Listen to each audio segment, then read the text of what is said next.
प्रिय दोस्तों नमस्कार। संध्या काल की परम पावन पवित्र वेला में हाल फिलहाल हम नदी के परम पावन पवित्र तट पर है और नदी के प्राकृतिक मनोरम्य वातावरण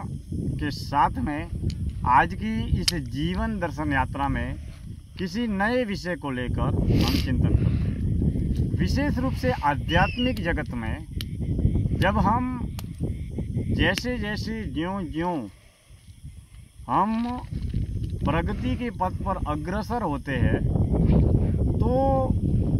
आध्यात्मिक जगत में हम अपने अनुभव के तल पर या ज्ञान के तल पर बात करें तो विशेष रूप से 3 तरह के साधक आध्यात्मिक जगत में होते हैं। पहला साधक वो जिसके पास में केवल कोरी कागजी काल्पनिक लिखी हुई पढ़ी हुई सुनी हुई देखी हुई बातें ही होती है, लेकिन अनुभव के तल पर, प्रज्ञा के तल पर, साधना के तल पर या भक्ति के तल पर कोई भी कुछ भी अनुभव नहीं होता है। यानी कि मात्र लिखा पढ़ा बोला सुना देखा ज्ञान जो पंच इंद्रियों के माध्यम से जुटाकर उसका संग्रह करके वाणी और विचारों के माध्यम से मात्र उसे दोहराया जाता है। यानी कि उसके व्यक्तिगत जीवन में भक्ति या साधना से का दूर दूर तक किसी भी प्रकार का कोई भी वास्ता नहीं होता है। यानी कि मात्र वह एक वक्ता या वाणी या विचारों का एक संवाहक मात्र होता है, जिसके पास में अनुभव या प्रज्ञा न होकर मात्र लिखे देखे पढ़े सुने और पंच इंद्रियों जनित ज्ञान को संग्रह करके उसे मात्र दोहराया जाता है। यानी कि वो जो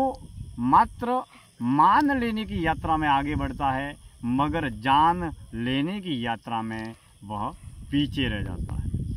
अब जो दूसरे तरीके का साधक होता है वो ये साधक होता है कि हर साधक अपने आध्यात्मिक क्षेत्र में वह ज्ञान का संग्रह भी करता है, भक्ति भी करता है, साधना भी करता है और भक्ति और साधना के जरिए वह अपने अनुभवों को, अपने क्रियाओं को या क्रिया या अनुभव के जरिए जो भी उसका जो ज्ञान है उसको वाणी या विचारों के माध्यम से दोहराया जाता है। यानी कि दूसरे तरीके का साधक जिसके पास में न केवल लिखा पढ़ा बोला सुना हुआ ज्ञान है, वो तो है ही, ज्ञान तो है ही, लेकिन उस ज्ञान की राह पर वह साधक स्वयं चलने का प्रयास भी करता है और चलकर वह स्वयं अपने अनुभव को बटोरने का प्रयास करता है, अपने अनुभव को जानने का प्रयास करता है और उसके बाद में वह ज्ञान, कर्म और अनुभव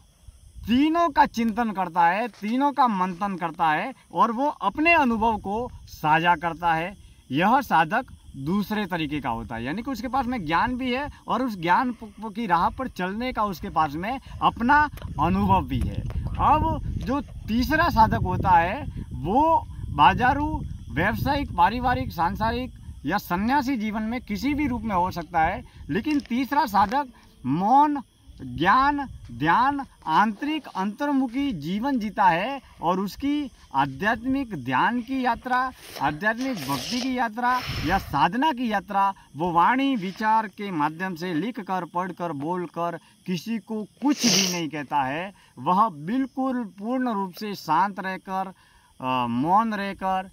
एकांत में रहकर या पारिवारिक सामाजिक जीवन में जीकर वह केवल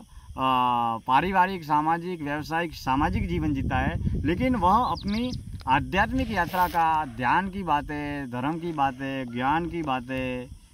मौन की बातें, किसी भी तरीके की बातों का, अपनी आंतरिक आध्यात्मिक अंतर्मुखी यात्रा का कभी भी कहीं भी किसी से भी बातचीत तक भी नहीं करता। यानी कि वह व्यक्ति अगर किसी को मिल भी जाएगा तो किसी को अनुभव ही नहीं होगा कि यह व्यक्ति अपनी आत्मा की ऊंचाइयों को लेकर जाने के लिए या आंतरिक आध्यात्मिक यात्रा में सतत प्रयत्न करता है। क्योंकि आखिर में व्यक्ति जब लिखता है, पढ़ता है, बोलता है, सुनता है, वाणी और विचारों के माध्यम से जब वो अनुभव को साझा करता है, तभी हमें मालूम पड़ता है कि यह व्यक्ति किस तरीके का है, इसकी सोच कैसी है, इसके विचार कैसे है, इसका ज्ञान कैसे है, इसका अनुभव क्या है, इसकी यात्रा क्या है, इसकी प्रज्ञा क्या है, इसकी मनोस्थिति कैसी है। तो कहने का मतलब एक तीसरे किस्म का साधक है जो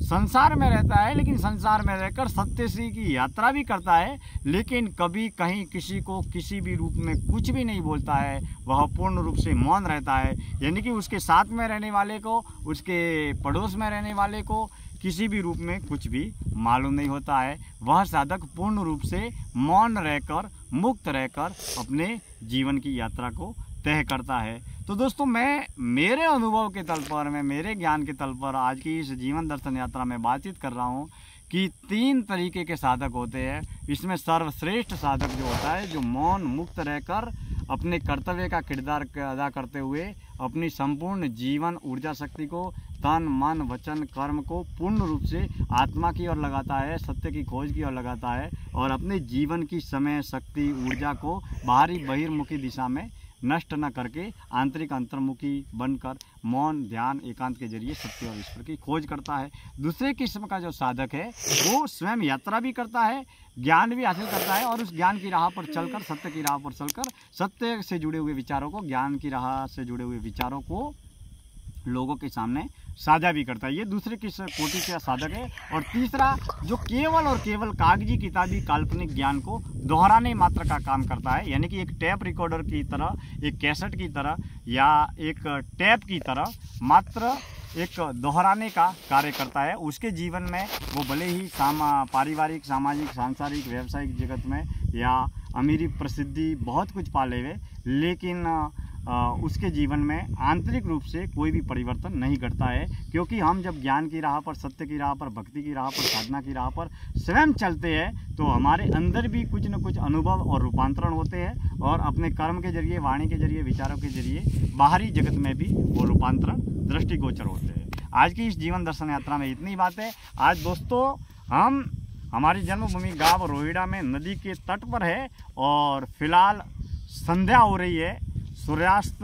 हो चुका है और इतना सुंदरतम नज़ारा, परम पावन पवित्र गांव का मनोरम्य नज़ारा जो बिल्कुल शांत, एकांत, बहती हुई हवा, प्रकृति का मनोरम्य वातावरण और नदी का ये सुंदर तट, वहाँ से आज की इस जीवन दर्शन यात्रा का समापन करता हूँ। आप हमसे जुड़े हैं, हम आपसे जुड़े हैं, इसके लिए तहे दिल से धन्यवाद। आपकी सलाह, सुझाव, मार्गदर्शन का हम स्वागत करते हैं और अगली यात्रा में किसी और नए विषय को लेकर आप और हम बातचीत करते रहेंगे। बहुत बहुत धन्यवाद। आपको भी नमन और वंदन करता हूँ और विशेष रूप से हमारी गांव की इस जन्मभूमि को नमन करता हूँ और उसी के साथ में हमारी गांव की इस नदी की पवित्र धरोहर को,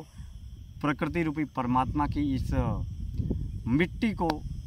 नमन करता हूँ, वंदन करता हूँ। मैं दिनेश्वर माली आप सभी का तहे दिल से हार्दिक आभार व्यक्त करता हूँ। बहुत बहुत धन्यवाद।